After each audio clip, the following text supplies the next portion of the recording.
महिला सिर्फ विमान में यात्रा करते समय शौचालय गई थी, लेकिन उसे पता नहीं था कि वह गलती से अपनी जान बचा लेगी, क्योंकि जैसे ही उसने हाथ धोकर सीट पर लौटने की तैयारी की, विमान में अचानक जोरदार झटके आने लगे। वह कुछ समझ पाती उससे पहले ही अचानक वजनहीनता ने उसे लगातार लुढ़कने पर मजबूर कर दिया। यह दृश्य देखकर महिला डर के मारे पेशाब पाखाना तक छोड़ बैठी और निराश होकर मदद के लिए जोर जोर से चिल्लाने लगी, लेकिन काफी देर तक पुकारने के बावजूद उसे कोई जवाब नहीं मिला। जल्द ही वह टकराने के कारण बेहोश हो गई। जब उसने फिर से आंखें खोली तो चारों ओर की शांति उसे डरावनी लगी। इस समय उसे सिर में दर्द महसूस हुआ, इसलिए उसने जल्दी से एक माचिस जलाकर आईने में देखा। तभी उसने देखा कि उसके माथे से लगातार खून बह रहा है, लेकिन इस समय वह अपनी चोट की परवाह नहीं कर सकती थी। सबसे जरूरी था यह समझना कि क्या हुआ था। लेकिन जैसे ही उसने बड़ी मुश्किल से दरवाजा खोला, सामने का दृश्य देखकर वह स्तब्ध रह गया। उसने देखा कि विमान एक बर्फीली पहाड़ी पर गिर गया था। विशाल विमान का ढांचा बिखर चुका था और चारों ओर मृत शरीर पड़े थे। यह दृश्य देखकर वह बेहद निराश हो गया। साफ था कि वह विमान दुर्घटना का शिकार हो गया था। इस बर्फीली पहाड़ी की चोटी पर अत्यधिक ठंड के कारण मजबूरी में उसने मृत शरीरों से जैकेट उतार कर पहन ली और फिर अन्य जीवित बचे लोगों की तलाश शुरू कर दी। हालांकि उसने विमान के अंदर और बाहर हर जगह खोजा, लेकिन कहीं भी जीवन का कोई संकेत नहीं मिला। निराश होकर वह चिल्लाने लगी।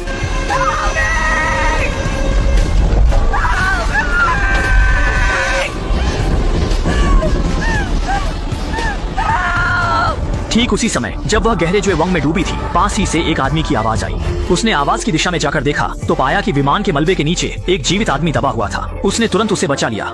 यहाँ जिंदा जमकर मरने से बचने के लिए दोनों तुरंत विमान के केबिन में छिप गए, लेकिन यहाँ चारों ओर से हवा आ रही थी जो ठंड और बारिश से बचने में कोई मदद नहीं कर रही थी। मजबूरी में उन्होंने गर्म रखने वाले सामान की तलाश शुरू कर दी। फिर दोनों तंग शौचालय में छिप गए। अब सिर्फ यही जगह है जो बचाव कर सकती है। भीषण बर्फीला तूफान। इस समय दोनों ठंड से कांप रहे थे, इसलिए उन्होंने लिंग का भेद भूलकर सीधे कंबल ओढ़ लिया और एक दूसरे को गले लगाकर गर्मी लेने लगे। लेकिन फिर भी आदमी ठंड से कांपता रहा।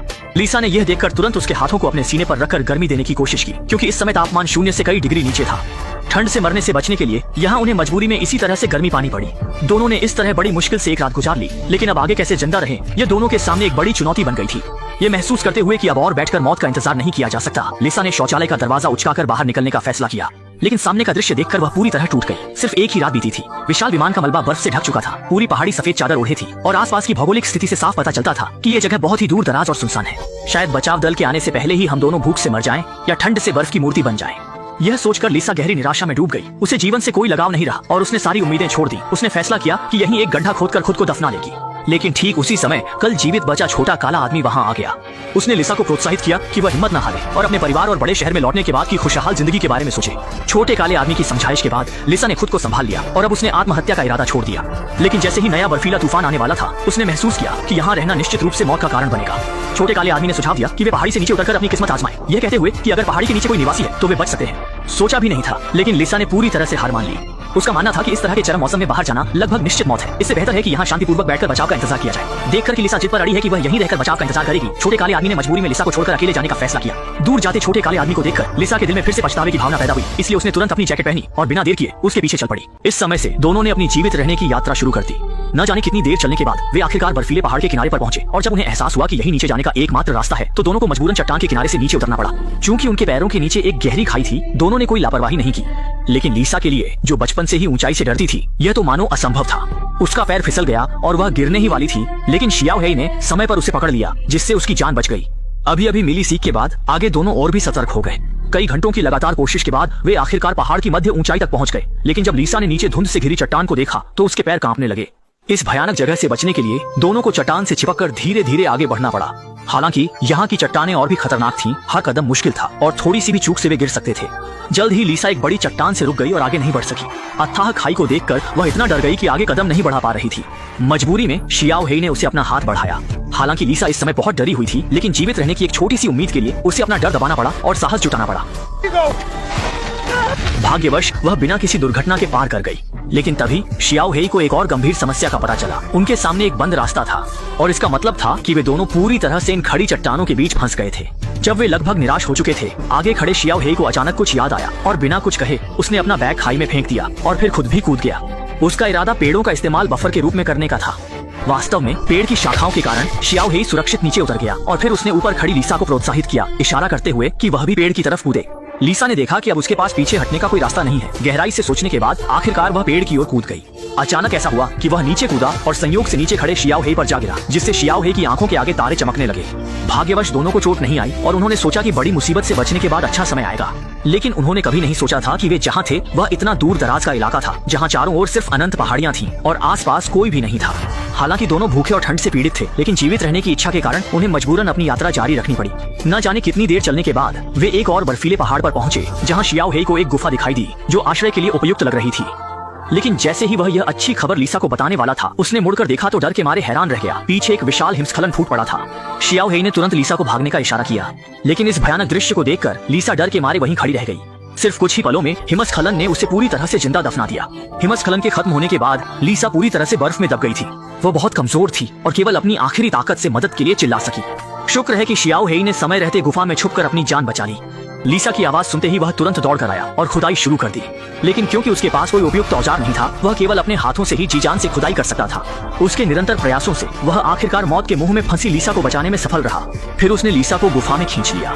कई घंटों के आराम के बाद लीसा अंततः बेहोशी से जागी और उसे सुरक्षित देखकर शियाओ हे ने राहत की सांस ली। दरअसल इन कुछ दिनों में साथ रहने के दौरान उसे एहसास हुआ था कि वह लीसा से प्यार करने लगा है और कोई पछतावा न रहे, इसलिए उसने तुरंत अपनी भावनाएं व्यक्त कर दी और आश्चर्यजनक रूप से दोनों की भावनाएं एक जैसी थी। लीसा भी शियाओ हे को बहुत पसंद करती थी और उसे तुरंत अपना बनाना चाहती थी। इस तरह उन्होंने इस गुफा में अपना रिश्ता पक्का कर लिया। प्यार की ताकत से हिम्मत बटोरी और अपनी यात्रा पर निकल पड़े। उन्होंने एक के बाद एक बर्फीले पहाड़ों को पार किया और आखिरकार वे ऐसे पहाड़ों तक पहुंचे जहां बर्फ नहीं थी और तापमान भी धीरे धीरे थोड़ा गर्म हो गया था। जब उन्हें लगा कि जीत बस पास में है, तभी छोटू ने मौत से खेलते हुए चट्टान के किनारे जाकर रास्ता देखना शुरू किया। आई सी द रिवर। भागो। वह बिना रुके बगल के छोटे रास्ते से घूमकर देखने आई, लेकिन इस समय तक उसका बॉयफ्रेंड छोटू आधा अपंग हो चुका था। लीसा ने यह देखकर अपना कोट उतारकर उसके ऊपर डाल दिया। जब उसने अपने बॉयफ्रेंड के लगातार खून बह रहे हाथ को देखा तो उसे तुरंत एहसास हुआ कि उसके बॉयफ्रेंड का हाथ टूट गया है। इसलिए उसने तुरंत आसपास से कुछ टहनियां ढूंढकर लाई और टूटे हुए हाथ को स्थिर करने के लिए उनका इस्तेमाल किया। लेकिन उसके इस प्रयास से जमीन पर पड़ा उसका बॉयफ्रेंड दर्द से कराह उठा। अच्छा हुआ कि लीसा की जेब में दर्द निवारक दवाई थी। उसने तुरंत अपने बॉयफ्रेंड को दवाई खिलाई और दवाई खाने के बाद छोटू थोड़ा स्थिर हो गया। अपने नए बॉयफ्रेंड को इस हालत में देखकर लीसा की आंखों में दर्द था। वह खड़ी हुई यह देखने के लिए कि क्या आसपास कोई राहगीर है, लेकिन परिणाम ने उसे बहुत निराश किया। आसपास कहीं भी कोई दिखाई नहीं दे रहा था। मजबूरी में उसे अपने गंभीर रूप से घायल बॉयफ्रेंड को सहारा देकर आगे बढ़ना पड़ा, क्योंकि उन्होंने 5 दिन और 5 रातों से कुछ नहीं खाया था। अगर वे समय पर किसी आबादी वाले स्थान पर नहीं पहुंचे तो दोनों जल्द ही इन सुनसान पहाड़ों पर भूख से मर जाएंगे। अब हालात ऐसे हैं कि उन्हें बस तेजी से और पूरी ताकत से आगे बढ़ना ही होगा। हालांकि दोनों आधा मील भी नहीं चल पाए थे कि उसके बॉयफ्रेंड ने अचानक खून उगलना शुरू कर दिया और मजबूरी में दोनों को रुकना पड़ा। इस समय लीसा ने अपने बॉयफ्रेंड के कपड़े उठाकर देखा और पाया कि उसके पेट पर चोटों के निशान थे। स्पष्ट रूप से यह गंभीर आंतरिक चोट का संकेत था। छोटू को एहसास हुआ कि उसका समय कम है और अपनी गर्लफ्रेंड पर बोझ नहीं बनना चाहता था, इसलिए उसने लीसा से अपने को छोड़कर अकेले जाने का अनुरोध किया। हालांकि लीसा अपने बॉयफ्रेंड को छोड़ना नहीं चाहती थी, लेकिन वह यह भी जानती थी कि अगर वे इसी तरह समय बर्बाद करते रहे तो अंत में दोनों भूख से मर जाएंगे। इस सुनसान जगह पर बिना किसी विकल्प के लीसा को अपने बॉयफ्रेंड को छोड़ना पड़ा।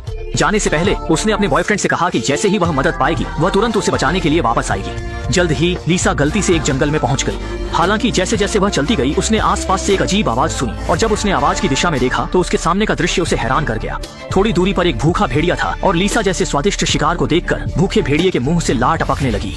यह देखकर लीसा भागने लगी, लेकिन 2 पैरों वाला 4 पैरों वाले से कैसे तेज दौड़ सकता है। जब भूखा भेड़िया उसे पकड़ने वाला था तब मजबूरी में लीसा को एक पेड़ पर चढ़ना पड़ा, लेकिन भेड़िया उसे छोड़ने का इरादा नहीं रखता था।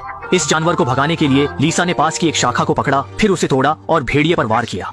दर्द से तड़पता भेड़िया मजबूरी में वहां से चला गया। जब भेड़िया दूर चला गया तो लीसा जल्दी से पेड़ से नीचे कूदी और विपरीत दिशा में भागने लगी, लेकिन चालाक भेड़िया फिर से उसका पीछा करने लगा और घबराहट में लीसा एक पेड़ के ठूंठ से ठोकर खाकर गिर गई। लगातार पीछा कर रहे भूखे भेड़िए को देखकर उसे एहसास हुआ कि अब उसका बचना नामुमकिन है, इसलिए उसने तुरंत अपनी जैकेट हाथ पर लपेट ली और भेड़िए से जीवन मरण की लड़ाई लड़ने का फैसला किया। अच्छा हुआ कि लीसा के पास एक छोटा चाकू था और जिंदा रहने की तीव्र इच्छा के चलते उसने इस जानवर को मार गिराया। लेकिन ऐसा करने से जो पहले ही बेहद कमजोर था अब और भी ज्यादा गिरने की कगार पर आ गया। फिर भी वह रुकने को तैयार नहीं था। अपने और अपने प्रियजन के लिए उसे दांत भींचकर आगे बढ़ना था। बेसुध हालत में वह न जाने कितनी देर तक चलता रहा। आखिरकार एक सड़क पर पहुंच गया, लेकिन तभी थकावट के कारण वह पूरी तरह बेहोश हो गया। वह सोच रहा था कि शायद यहीं उसकी जिंदगी खत्म हो जाएगी, लेकिन जब वह दोबारा होश में आया तो पाया कि वह अस्पताल के बिस्तर पर लेटा है और उसकी माँ उसके पास बैठी है। तभी उसे पता चला कि यह सब उसी के बेहोश होने के थोड़ी ही देर बाद हुआ था। वहाँ उसे तुरंत अस्पताल ले जाया गया और इस समय उसका बॉयफ्रेंड भी बगल के कमरे में इलाज करवा रहा था। दरअसल इससे पहले सतर्क शियाओ हे ने विशेष रूप से एक मदद का संदेश लिखा था और उसे लीसा की जेब में रख दिया था, जिसका उद्देश्य ऐसी स्थिति से निपटना था। और जब नर्स लीसा के कपड़े बदल रही थी तो उसने सफलतापूर्वक यह नोट पाया। स्थिति के बारे में जानने के बाद पुलिस ने तुरंत जंगल में बड़े पैमाने पर खोज शुरू की और अंततः मरणासन्न शियाओ हे को पाया। अंत में स्वस्थ होने के बाद दोनों फिर से उसी बंजर पहाड़ी पर आए जहाँ वे पहली बार मिले थे। दोनों एक दूसरे से कसकर लिपटे हुए थे, जीवन के चमत्कार और सुंदरता पर विचार कर रहे थे। इस घटना के बाद वे और भी मजबूत हो गए, जीवन की कठिनाइयों का भी शांति से सामना कर सकते हैं। और इसके साथ ही फिल्म का पर्दा गिर जाता है।